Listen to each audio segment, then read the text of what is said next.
In this video, we will present an example from a course in Belgian education. The course is called PAV in Dutch, which means Project Algemene Vakken. This is a project replacing general courses, general subjects, mainly in vocational education.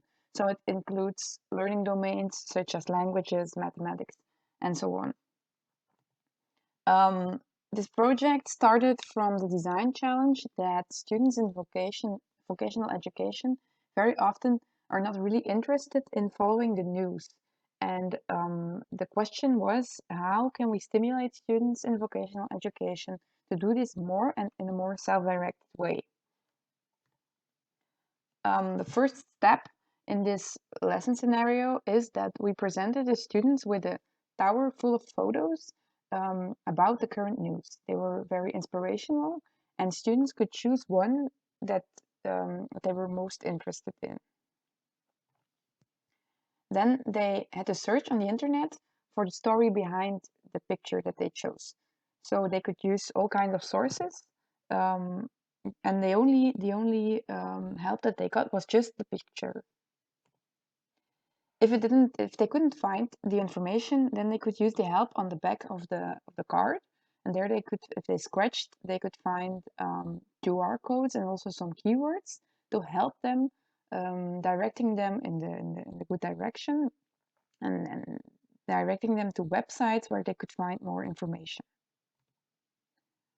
When they found all the information about the picture, they had to make a short story about it and then make a video about it in which they explain what it was about. So they used the app Flipgrid for this, and they could choose whether they want to have their own face in the video or not. They could also just make an audio file all through this app Flipgrid. And after that, they had to watch each other's videos and give them some feedback on how they did it. They had to give one thing that they did very good and one thing that could be improved. In this activity, there are a few innovative principles used. For instance, seamless learning, which is part of mobility, because they did both. They learned in both a physical and a virtual setting. Also, artifact construction, which is part of authenticity, was part of this activity because the students had to make their own videos.